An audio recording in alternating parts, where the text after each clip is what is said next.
नमस्कार साथियों, जय हिंद। बात बीपीएससी की होगी, बात सिविल सेवा परीक्षा की होगी और 17वीं बीपीएससी की तरफ मैं इशारा कर रहा हूं। आपको पता है कि परसेंटाइल और नॉर्मलाइजेशन को लेकर जो विवाद है और बीपीएससी ने बिहार लोक सेवा आयोग के अध्यक्ष द्वारा एक बैठक आयोजित थी, जिसको लेकर शिक्षकों के साथ जो पटना के शिक्षक हैं, कई शिक्षक, नामी ग्रामी शिक्षक, यूट्यूबर शिक्षक, कई शिक्षक उसमें शामिल हुए थे।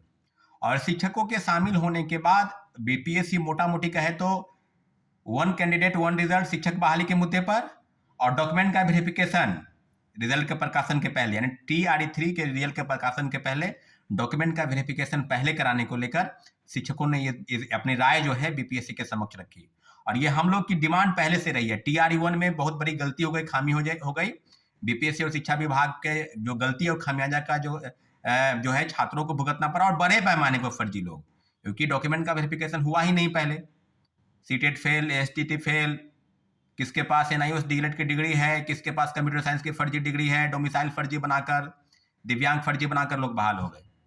यही बात हम लोग, उससे क्या हो गया कि कई जगहों पर पद रिक्त हो गए और रिक्त पद को जोड़ने की प्रोसेस जो है वो TRE3 में भी बात की जा रही है। TRE2 में भी इस तरह की चीजें हुई गड़बड़ी की तरह, लेकिन उसमें कम मात्रा में गड़बड़ी हुई। TRE2 में इस तरह की चीजें नहीं हुई और जो चीजें थी डॉक्यूमेंट के वेरिफिकेशन तो उसी तरीके से हुई, लेकिन फर्जी बहाली उसमें भी काफी बड़े पैमाने पर हुई।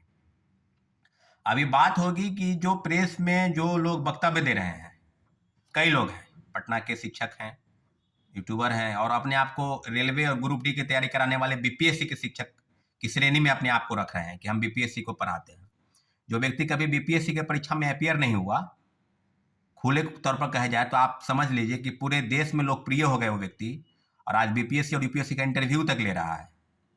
पूरे चैलेंज के साथ मैं दावा करता हूं कि वो व्यक्ति कभी बीपीएससी के एग्जामिनेशन में अगर अपियर हुआ भी होगा तो परीक्षा पास नहीं किया होगा। यूपीएससी तो खैर दूर की बात है। नॉर्मलाइजेशन और परसेंटाइल को लेकर बीपीएससी द्वारा जो बैठक आयोजित हुई, अब जो कहा जा रहा है छात्रों की लड़ाई, अब छात्रों की लड़ाई है। और 2022 में आपको याद होगा 67वीं बीपीएससी के समय जब पीटी की परीक्षा हुई थी तो 20 अगस्त से और 31 अगस्त तक लगातार प्रोटेस्ट हुए बीपीएससी कार्यालय के पास, और पूरी तरीके से बीपीएससी के पूर्व चेयरमैन स्पष्ट तौर पर कह रहे थे कि हम लागू कर दिए हैं, हमने परसेंटाइल लागू कर दिया है, हम 2 शिफ्ट में परीक्षा कराना चाहते हैं। अभ्यर्थियों की संख्या जो है 7 लाख 8 लाख है। क्या नॉर्मलाइजेशन में क्या परसेंटाइल सिस्टम जैसे ही पेपर, यानी जो पेपर है 150 नंबर का जो क्वेश्चन है, वो अगर 350 और 350 और 450 यानी 3-3 सेट में अगर होंगे तो जाहिर सी बात है कि मेरिट वाले छात्र किसका कट ऑफ, किसका लो क्वेश्चन रहेगा, किसका हाई रहेगा, और किस प्रकार से वो आप आकलन कर लेंगे मेरिट का कि किसके पास क्या है। सामान्य जो है सामान्यकरण की तो बात हुई नहीं वहां पर तो सीधे सीधे कहा जाए तो एक तरह का प्रोसेस है, एक तरह का लॉटरी प्रोसेस कि किसका कौन चंद। एक जो वो तर्क दे रहे हैं कि पेपर लीक को रोकने के लिए, पेपर लीक तो पहले भी आप नहीं रोक पाए थे। पेपर लीक पर आपका इतना ही डर सताया हुआ है तो पेपर लीक पर आप अपना सवाल कीजिए ना। TRE3 का भी पेपर लीक हुआ, 66वीं पेपर लीक हुआ, 67वीं पेपर लीक हुआ। सरगना तो अभी तक आप नहीं पकड़ पाए कि कौन सरगना है। कभी पिंटू यादव, कभी IAS अधिकारी का भी नाम आता है, कई कई चीजें सामने आई है। तो शिक्षकों के बीच में जो मतांतर है, और शिक्षक बार बार प्रेस में आकर अपने वक्तव्य को दे रहे हैं कि परसेंटाइल जो नॉर्मलाइजेशन है उसको हम लागू कर देंगे, उसको हम लागू करवा दिए हैं, पूरी तरीके से जो है खारिज करते हैं कई मांगों को। तो सरकार तो बिल्कुल अब समझ गई है, व्यवस्था बिल्कुल अब इस तरह से आप जो समझ गए हैं कि सरकार तो बीपीएससी तो सरकार का दलाली कर रही है, और कई कई कई शिक्षक जो हैं वो बीपीएससी का दलाली करने लगे हैं। छात्र एकजुट है। अपने इस वीडियो के माध्यम से मैं छात्रों से आह्वान करता हूं कि छात्र एकजुट है। एक परीक्षा है, एक सीट में होगा और एक सेट में परीक्षा होगा, शिफ्ट एक होगा, सेट भी एक होगा। अब 3-3 सेट की बात की जा रही है, अलग अलग कलर का होगा। इस बात का फॉर्मूला जो है ना, इस बात का जो तैयारी बीपीएससी के पूर्व चेयरमैन भी किए थे, बड़े पैमाने पर घोटालेबाज चेयरमैन जो पर फर्जी बहाली करके चले गए, उत्तर प्रदेश का निवासी अब्दुल प्रसाद, वो भी किए थे। बीपीएससी एक स्वयं एक ऑटोनोमस बॉडी है।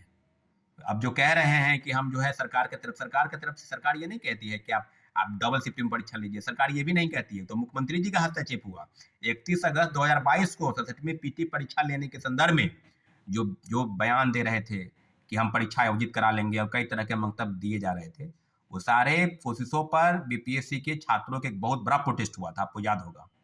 पटना कॉलेज से और बीपीएससी का घेराव हुआ था और बड़े पैमाने पर बीपीएससी के चेयरमैन के तरफ से ये बातें स्वीकार कर ली गई थी। आयोग की तरफ से ये बात कही गई थी कि हमने परसेंटाइल लागू कर दिया है। कोई बात नहीं है, परसेंटाइल हमने कहा उनको कि परसेंटाइल लागू नहीं होने देंगे, किसी भी हाल में लागू नहीं होने देंगे।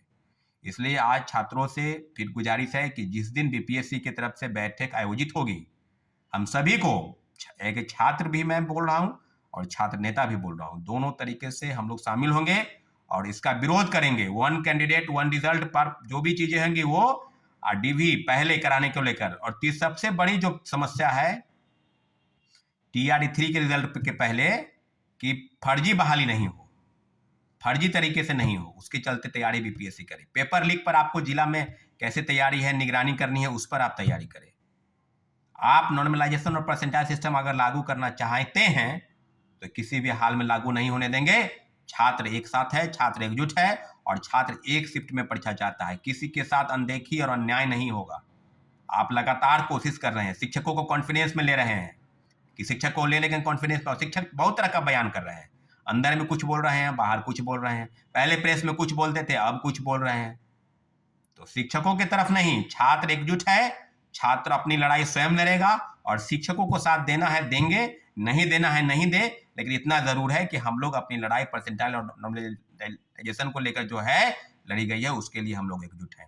अगली बैठक जब भी बुलाई जाएगी, आप लोगों से गुजारिश है बड़े पैमाने पर आप बैठक में आएंगे और एक डिमांड रहेगा कि नॉर्मलाइजेशन और परसेंटाइल एक शिफ्ट में परीक्षा होगी, एक पेपर है पहले की तरह। बीपीएससी देश के किसी पीसीएस में लागू नहीं है। यूपीएससी तक में अगर आपसे ज्यादा शिक्षकों को साथ देना है देंगे, नहीं देना है नहीं दे, लेकिन इतना जरूर है कि हम लोग अपनी लड़ाई परसेंटाइल और नॉर्मलाइजेशन को लेकर जो है लड़ी गई है, उसके लिए हम लोग एकजुट हैं। अगली बैठक जब भी बुलाई जाएगी, आप लोगों से गुजारिश है बड़े पैमाने पर आप बैठक में आएंगे और एक डिमांड रहेगा कि नॉर्मलाइजेशन और परसेंटाइल एक शिफ्ट में परीक्षा होगी, एक पेपर है पहले की तरह। बीपीएससी देश के किसी पीसीएस में लागू नहीं है। यूपीएससी तक में अगर आपसे ज्यादा बुद्धिमान यूपीएससी है, पेपर लीक रोकना है तो आप जिला में निगरानी कीजिए ना। प्रशासनिक लापरवाही उसको रोकिए, उसको ठीक कीजिए। 66वीं पेपर लीक कैसे हो गया, 67वीं कैसे हो गया? चोर तो बीपीएससी के अंदर बैठा हुआ है। TRD 3 का पेपर लीक कैसे हो गया? 270 लोगों की गिरफ्तारी सिर्फ हजारीबाग में हुई। पेपर तो आपके तरफ से लीक हो रहा है। अगर किसी ने पेपर लीक कराया तो उस पर कार्रवाई कीजिए, सरकार की तरफ से ये होनी चाहिए। छात्रों को गुमराह नहीं। नॉर्मलाइजेशन और परसेंटाइल किसी भी सूरत हाल में बर्दाश्त नहीं होगी। ठीक है साथियों, हमारे चैनल को आपने सब्सक्राइब नहीं किया तो प्लीज सब्सक्राइब कर दे। धन्यवाद। जय हिंद।